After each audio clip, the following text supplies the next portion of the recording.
Y bueno, ustedes lo vieron ayer, una gran marcha que se realizó en el centro de Santiago. Eran estudiantes secundarias que exigían medidas y nuevos reglamentos también en contra del abuso sexual en el contexto escolar. Algunas fueron recibidas incluso por el ministro de Educación. Estamos con Berioska Venegas, que nos entrega más detalles. ¿Cómo está, Berioska? Muy buenos días.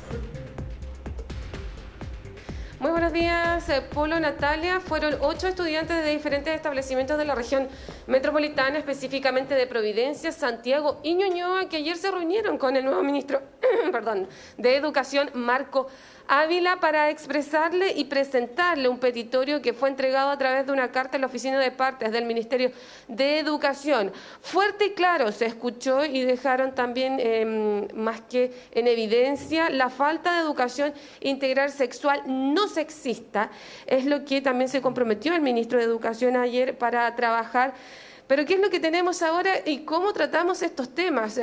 Vulneraciones de carácter sexual que no solo están sucediendo con las personas que trabajan en la comunidad, sino que entre estudiantes y que han sido denunciadas durante esta jornada. Y es por eso que nos encontramos con Paula Vergara, quien es psicóloga y directora del área de acompañamiento a víctimas de abuso de la Fundación para la Confianza, fundación que además trabajó de forma activa con el municipio de Providencia, así que tienen claro también un panorama de lo que se está viviendo a nivel escolar. Ya lo conversábamos previo a este enlace, hay muchos desafíos, pero ¿qué hacemos ahora cuando no tenemos ningún tipo de regulación en el caso de que el acoso, el abuso de connotación sexual se esté ejerciendo entre estudiantes, es decir, víctimas y victimarios que sean alumnos, compañeros, compañeras? Buenos días, saludos, muchas gracias por la invitación. Desde Fundación para la Confianza, para nosotros es muy importante poder conversar estos temas que a nosotros nos importan permanentemente. Y a propósito de lo que tú dices, quizás una de las tareas más importantes que tienen los establecimientos educacionales hoy día es generar protocolos que abarquen estas temáticas. El abuso sexual o las conductas de connotación sexual en contextos escolares ocurre hace mucho tiempo, ¿sí? Por lo tanto, la respuesta no debe ser posterior a que nos demos cuenta que esto está pasando.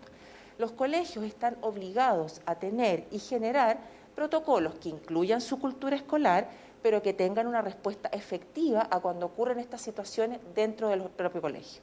Paula, revisábamos ayer con el equipo la actual ley de convivencia escolar y en ninguno de sus artículos se habla de situaciones de connotación sexual. Se puede inferir de forma tácita porque habla de vulneraciones, maltratos que puedan generarse a través de una agresión física o divulgación de contenido a través de diferentes plataformas. Pero no queda claro, en ningún momento no lo deja expresado el tema de la connotación sexual. Y es aquí donde el ministro hace énfasis y dice que quiere trabajar en una política de educación sexual integral no sexista.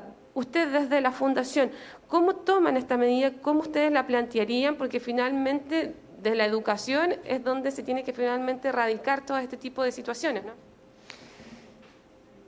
La educación sexual integral, que hoy día no hemos logrado todavía que se incorpore dentro de los establecimientos escolares en nuestro país, es importante que nosotros sepamos que la educación sexual integral no solo tiene que ver, y quizás eso es algo que nosotros pensamos que ocurre así, no solo tiene que ver con la genitalidad de las personas, ¿no? La sexualidad no es solo genitalidad.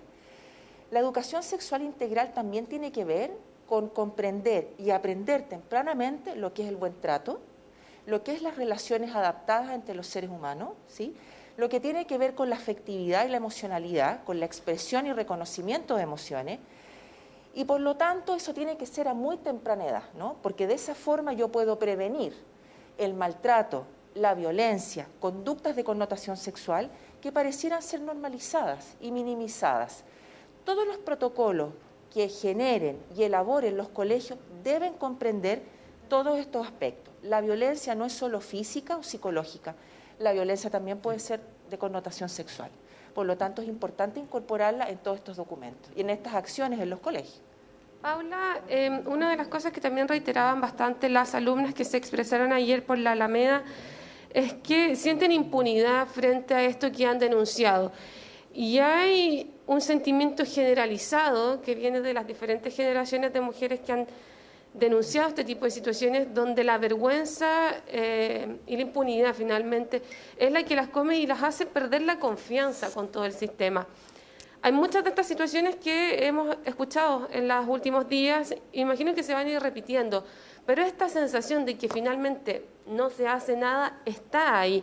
¿Qué es lo que se puede hacer frente a eso para acompañar finalmente a la persona, en este caso a las adolescentes que están denunciando? A mí me parece, y desde la Fundación siempre hemos pensado que toda respuesta es perfectible, toda respuesta es mejorable.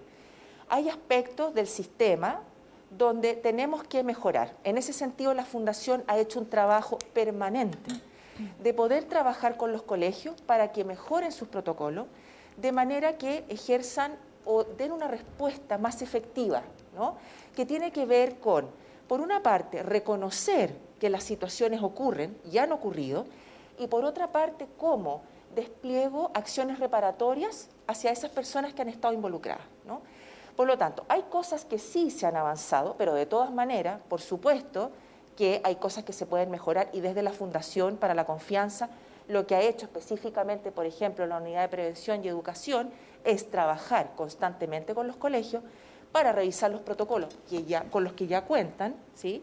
Y en otros colegios ayudarlos a generar estos protocolos, porque el protocolo no solo protege a la persona involucrada, sino que también protege a los profesores, por ejemplo, también protege al colegio, y tiene que ser finalmente un sistema que proteja a todos aquellos involucradas e involucradas.